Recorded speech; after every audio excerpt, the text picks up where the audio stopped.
Leo, Maya, and Sam were sitting in science class. Oh boy, was it boring. The teacher, Mr. Harrison, was talking about something called atoms, or was it acorns? It was hard to tell. His voice was like a slow, sleepy song. Leo doodled a rocket ship in his notebook. Maya was watching a tiny spider build a web in the corner of the window. Sam was trying to balance a pencil on his nose. They were all dreaming of something, anything, more exciting than this. They wanted adventure. They wanted to create something amazing, something that would change everything. Suddenly, an idea popped into Leo's head. It was like a little light bulb turning on. He scribbled a note and passed it to Maya. The note said, "Let's build something real after school, something cool." Maya read it and her eyes lit up. She added, "Like a time machine?" and passed it to Sam. Sam caught the note just as his pencil fell off his nose. A time machine? Wow! That sounded way better than learning about sleepy atoms. He gave them both a big thumbs up. The bell finally rang, and it felt like the start of the greatest adventure ever. After school, they didn't go home to play video games. No way. They all met in Leo's garage. It was messy, full of old boxes, forgotten toys, and Leo's dad's tools. It was the perfect secret lab for 3 future inventors. They gathered all their best stuff. Leo brought his old computer parts. Maya had a box of wires and shiny circuits from a robotics kit.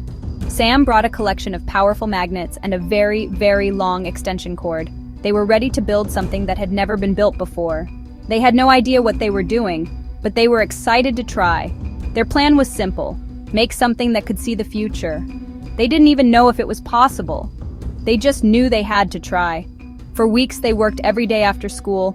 They connected wires. They typed strange codes into the old computer. They attached magnets to a rusty old satellite dish they found in the corner. Their hands got greasy, and they argued about which wire went where, but they always figured it out together.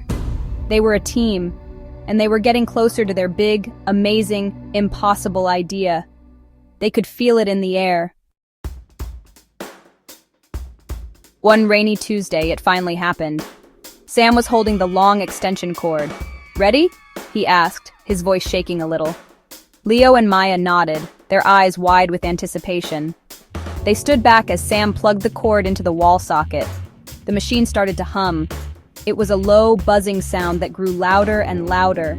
Lights on the old computer screen flickered wildly. The satellite dish began to spin, slowly at first, then faster and faster. A strange, shimmering light appeared in the center of the dish. It looked like wobbly jelly, glowing with all the colors of the rainbow. They stared, completely amazed.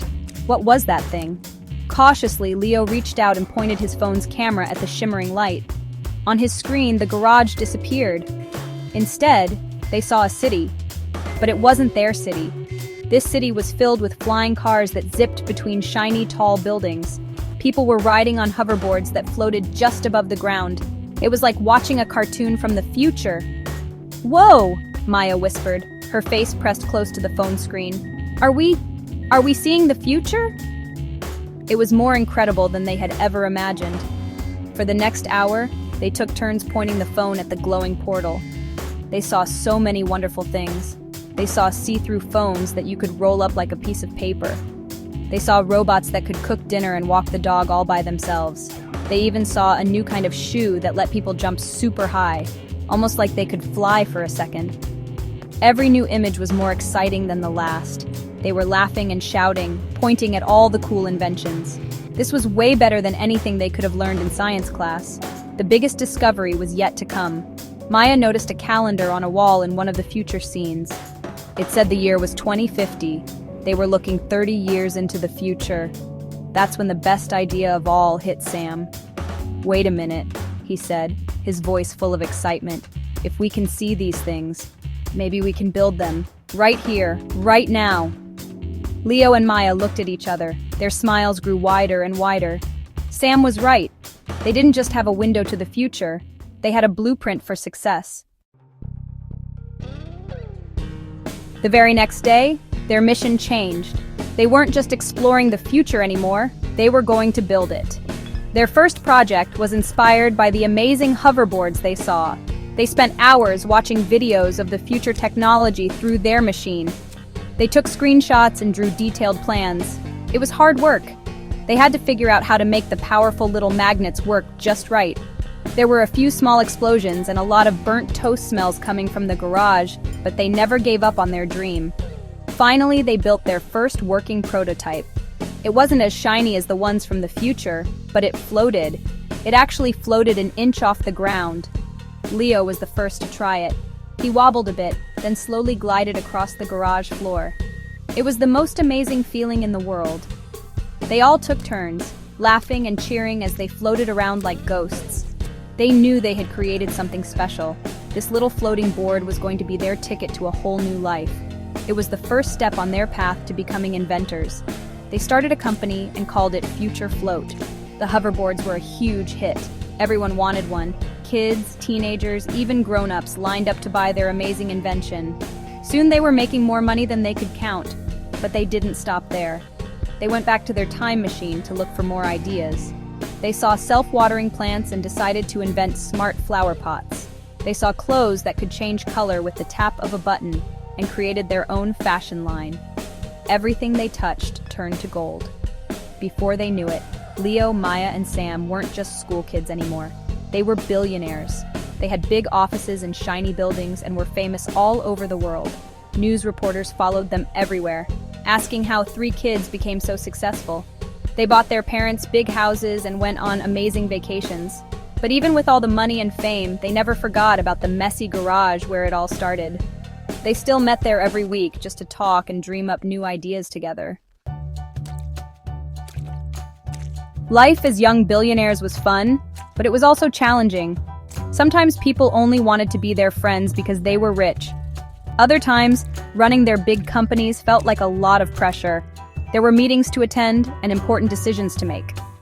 One day, they got into a big argument about a new invention.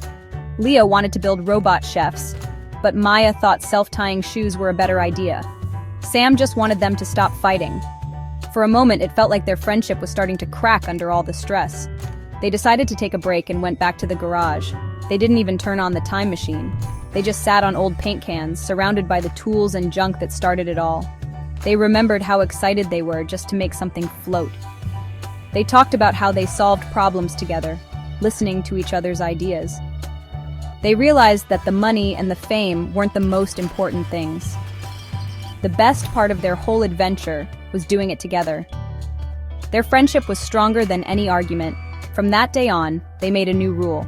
Before starting any new project, they would always ask, "Is this fun? And are we doing it together?" They learned that their true power wasn't in seeing the future. It was in their teamwork. Leo was the dreamer with the big ideas. Maya was the brilliant builder who could make anything work. And Sam was the heart of the team, the one who always kept them laughing and working together. They needed each other to succeed. Without their friendship, the time machine was just a pile of junk. In the end, the 3 friends continued to invent amazing things, making the world a more exciting place. But they knew the real secret to their success wasn't the time machine. It was their endless curiosity that made them ask, "What if?" and their incredible friendship that helped them find the answers. The greatest treasure they discovered wasn't billions of dollars. It was knowing that with good friends by your side, you can do anything you can imagine. And that is an adventure that never, ever gets boring.